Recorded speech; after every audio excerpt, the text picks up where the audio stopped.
Bismillahirrahmanirrahim. In this lecture, we will cover the fifth and final chapter of Tani's Religion and the Rise of Capitalism. This is entitled Conclusions. Basically, the book has spelled out how a spiritual revolution takes place from the 16th century to the 18th century and its manifestations on the surface.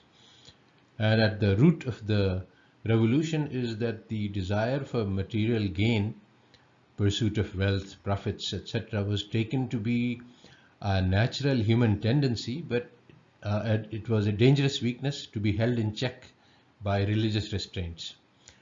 And from this stance to the current stance that pursuit of wealth is both natural and desirable for individuals and society is a revolution. Similarly, the idea that religion is the central organizing force of life and all things are subordinate to it changed to the idea that religion is a small and subset of our life, which is isolated and self-contained and doesn't interact with political and economic life.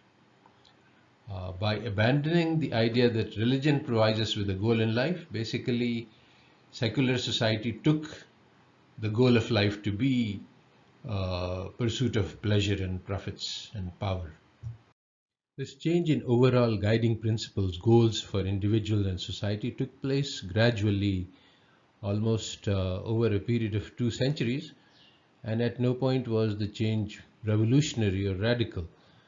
So at the moment also we think that these goals are natural and long term, but actually they have shifted quite a bit and they are always shifting imperceptibly. So today the difference in outlook of life between European thinkers and between the East is similar to the difference that exists between current modern thinkers and the past European thinkers.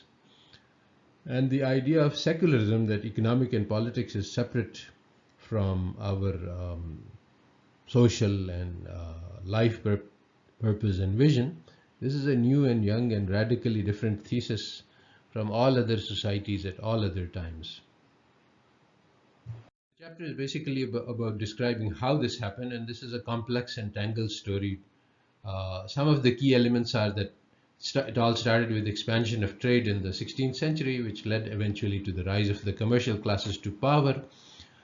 For the commercial classes, the Puritan creed was well adapted, and the Puritans wanted to break free of church and state power, and this eventually led to the abandonment of the secularization, in which the religion was left as a personal affair of students of a subclass of society, and the scope of religion was confined to a small subset of its original all-encompassing to the ancients and also to the other societies. The idea of separation between religion and life would be absurd, because God is the ultimate authority for all human affairs.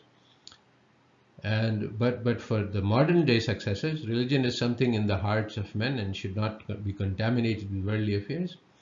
These attitudes derive from but are not the same as those of Puritanism.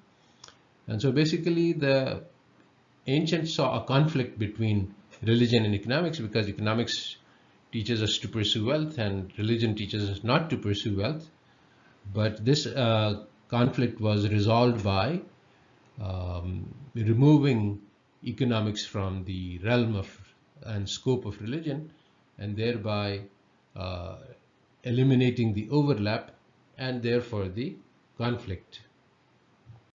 The change was created by both external and internal forces. The external forces of rising prosperity and trade strengthened the power of the Puritan classes, and many others joined the bandwagon without having the Puritan sensibilities and discipline, and they simply saw an opportunity for prospering in trade and also of being free of church and religion. The key outcome was that the whole theory of business, economics, politics was deprived of any moral foundations at all. The ancient regime of church and state was discredited. The Puritans wanted to escape the control. The Puritans themselves had an option, an alternative, a possibility of creating new moral foundations for commerce. However, their idea of religion was that spiritual success does not come from works, and that the religion is isolated from worldly affairs, and an individual is alone in his path to God. So by eliminating the social aspect of religion and by eliminating all other controls, they basically created this modern theory of individualism, and they were blind to the fact that personal character is also developed by society, and the society and the social is also therefore spiritual. So the aftermath of this is how to incorporate broader visions, life goals into the very crass theory of the market. The failure of the religion, Christianity, was because of their too stringent attitude towards the market. The failure to compromise with the needs led to the eventual defeat and replacement by a purely market morality. Economic ambitions are very useful as a subsidiary to our central goals, because having economic power allows us to achieve whatever goal we have.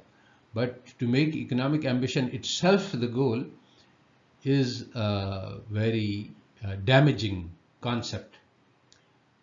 Yes, we can acquire power and progress by material goals, but what should we do with this? This question is left unresolved and unsolved by a materialistic conception of life, and this is the biggest problem which faces mankind today. The idea of pure material progress as a goal of life is extremely demeaning and dismisses all of our rich, multidimensional human nature. Recognition of the social and the spiritual nature of man is required, and this has been lost, and we need to have a broader and richer conception of human welfare and social welfare in order to reorient market morality towards the direction which are desperately needed. Very briefly, Christian social theory takes as for granted that moral principles dominate material concerns. It recognizes that material concerns and material desires are strong, so we need to have a lot of both social control and state control in order to be able to manage these desires and to prevent individualistic, selfish desires to dominate the social good. And this battle, which is perpetual because the desires are always there and concealed and strong, this battle is a permanent feature of human existence. But when we abandon this struggle, then the material desire comes to dominate, and it is a blind desire which does not see the other ends.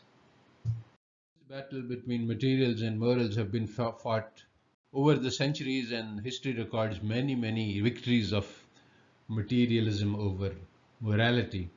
But today what is new is the abandonment of the field by the Christians. The idea that material prosperity is the goal for individuals and society has been widely accepted by all portions of society, and this is in direct conflict with the heart of Christianity.